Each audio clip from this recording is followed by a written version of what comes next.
Welcome back to IGN's E3 live show, beaming to your brains from e3.ign.com. And sorry, but we totally lied about doing Forza right now. We're going to need more time to gas up those cars. Instead, we're going to take a look at the new Halo. To celebrate its 10th anniversary, Microsoft is remaking the original Halo with shiny new graphics and features. So let's throw it over to Hill now and see how it's shaping up. Thanks, Naomi. So we're here to talk about both Halo Anniversary and also Halo 4, both of which were announced at the Microsoft press conference yesterday. I am joined by Frank O'Connor, who is the franchise director for Halo. Thanks for coming on, Frank. Thanks for having me. So it's the 10-year anniversary of Halo on November 15th. You know, it's not just the anniversary edition that you guys are coming out with. What are you guys doing to celebrate this momentous moment? Yeah, we have a bunch of stuff lined up this year. Obviously, the big ticket item is Halo Anniversary itself. Releases November 15th, $39.99. Remake of the campaign with new graphics layer and 7 multiplayer maps. But we also have the Halo Fest, which we're hosting at PAX this year at the end of August in Seattle, and it's going to be a huge Halo festival. And we'll be able to talk a lot more about Halo Anniversary there. People get to play it, and we'll talk a little bit more about Halo 4 that time too. Very cool. So before we dive into Halo 4, let's talk some more about Anniversary. So when you say that this is kind of a, I guess when you come to do a remake of something like Halo, there are two approaches, right? One is, do you take the original Halo and kind of give it the Reach treatment, or do you keep the purity of the original Halo, and that's kind of what you guys chose to do, and why make that decision? It was a complicated decision to make. There were a lot of moving parts, and I think that ultimately we figured the number one most important thing was campaign should feel like the original campaign. The remarkable thing about it is it hasn't aged. You pick up that controller now, especially with the new 360 controller, it feels like a modern shooter. It feels like something that came out yesterday.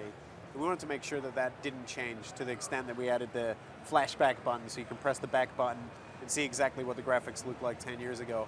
Multiplayer was the hardest part. I think a huge amount of people wanted the original multiplayer engine just with netcode. There are a ton of factors that I just don't have time to go into here that made that not impossible, but beyond the pale in terms of how it would have changed the feel of the game and how we would have had to balance the multiplayer ecosystem on Reach and not split that. So there was a lot of thought went into it, and so hearty apologies to people who wanted the former, but I think they'll be pleased with the latter. But the good news is at least you can play the campaign with online co-op. You can, online co-op, and obviously people are going to be playing it for nostalgia, but they're hopefully going to be playing it for the new graphics too.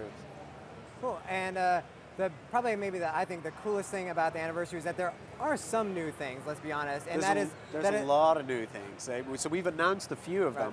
We have terminals which add some new story to the game. We have online co-op, obviously. There's a bunch of stuff we haven't talked about yet. Some of it smaller than the features we have announced, but things that will make hardcore fans really happy as we announce those in the future. Maybe even the addition of skulls so I can play the Halo I want to play? There will definitely be ways to make the replay experience much more interesting, put it that way. Cool, and then of course, the big announcement at the Microsoft press conference is Halo 4, Master Chief is back. Yes. Can you remind people, where do we leave off after Halo 3? It depends if you finished it on normal or legendary, right? So if you finish the legendary ending, you'll have seen the Chief frozen in cryo sleep, approaching, at the very end, a very, very mysterious and dark world. We pick up not exactly where that left off. Some time has passed between the events of Halo 3 and the beginning of Halo 4, and a lot of things have changed. A lot of people have noticed some things have changed in that intervening period. Absolutely. Can you give us any hint, I guess, at what kind of structure Chief was headed towards at the end of that trailer? I think the safest thing for me to say is it's not human. Fair enough, and you guys are confirming that this is going to be a brand new trilogy, so new 3 set of games. It's a brand new trilogy, AAA giant Halo experiences, just like you would expect. And there's a huge team of people working back at 343 Industries and have been working for years to make this happen. So shout out to those guys back at the ranch who are doing real work.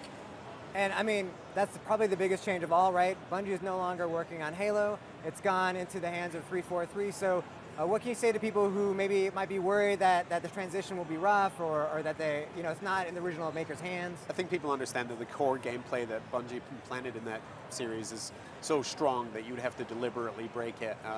Hopefully Anniversary will give people a glimpse of how much respect we have for that. And the rest of it is just got to be delivery. You can't say, oh, just bear with us and buy our game and we'll be just as good. It's got to be in the delivery and the execution, and there's, believe me, a lot of talented people back in Seattle working on that right now. Cool. So for Halo 4, I guess the big question is going to be, I looked at it and Master Chief definitely looks like his arm is a little bit busted up, and I noticed his cod piece is definitely broken off. What horrible things happen in stasis to this guy? So a lot of people are talking about that. So there's some story that's behind his new look, but also there's the sort of interpretive part where you're just moving things forward. But there is some specific reasons why he looks the way he does and why some of his behaviors have changed. So they'll see in good time. Cool. Well, thanks so much for talking to us about a Halo Anniversary and Halo 4. So we've just spent a little bit of time getting caught up on Halo. Don't forget, this is the 10-year anniversary of Halo, so there's going to be Halo Fest at the end of August, coinciding with PAX, and you can get the Halo Anniversary Edition November 15th. And then, of course, there's this little game called Halo 4, which you may or may not want to pick up in 2012. I'm going to guess you want to pick it up. We've been talking to Frank O'Connor, and we're going to go hit it on over to Naomi again. Thanks a lot, everybody. If you like that demo, be sure to follow at IGN on Twitter and send us a tweet. Okay, so Halo may have done a ton of explosions, but it's got nothing on our next game. Look up scientists. Miss Explosion Man is about to wreck shop.